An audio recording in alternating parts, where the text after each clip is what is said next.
everything here works and is meant to be opened up, played with, tinkered with, and researched. I think there's something about the tactility of the computers that really appeals to them. You know, the keyboards have a really firm responsiveness, and you can actually hear the whirring and the crunching of the disk drives.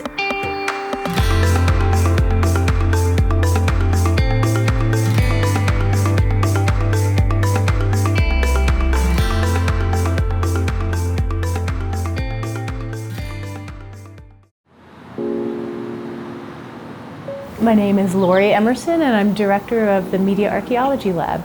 The Media Archaeology Lab is a place for hands-on experimentation, teaching, and research with tech that goes back to the late 19th century through the early to late 20th century. The lab started in 2009 when I decided that I wanted to see what difference it would make to have the original computer that a Canadian poet by the name of B.P. Nichol, he used an Apple IIe and wrote it in BASIC. This is actually a so-called manuscript version of it that his widow gave me.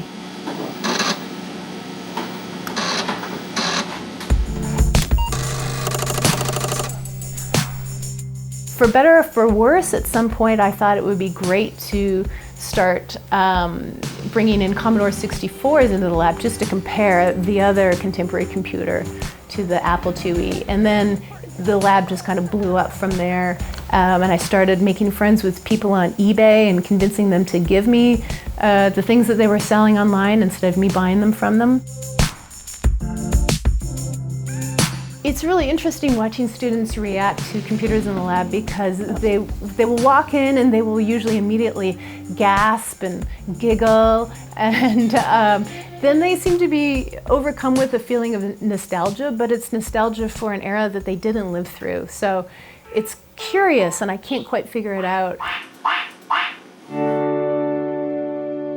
For one thing, with the Apple Macintosh, it really becomes clear that Steve Jobs is trying to force the public to really accept this new graphical user interface and force people to become comfortable with using the mouse, because the keyboard is unusually small because it lacks arrow keys.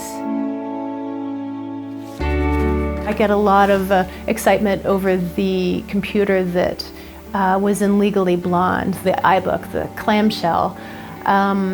For me, what's most exciting about the iBook clamshell is the fact that we've got it set up with a phone line that we can get on the internet using the iBook, and we can fire up Netscape from 1997 and just see what happens. So that's really thrilling for a lot of people, and for me as well. Right above these computers, we have a really extensive collection of software. So students, researchers, people from the public can come in and play text adventure games from the late 1970s and 1980s. Do you have a favorite amongst these Apple computers? I think probably the Apple IIe is my favorite.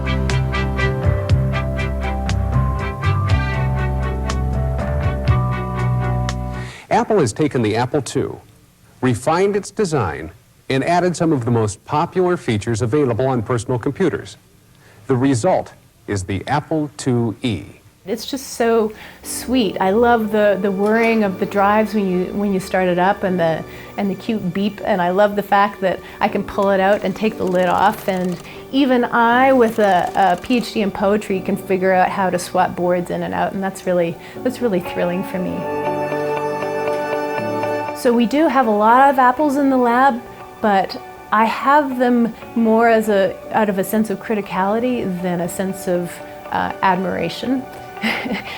They're here to mostly get people to think about how things were and how things could have been and how things still could be with the design of computers.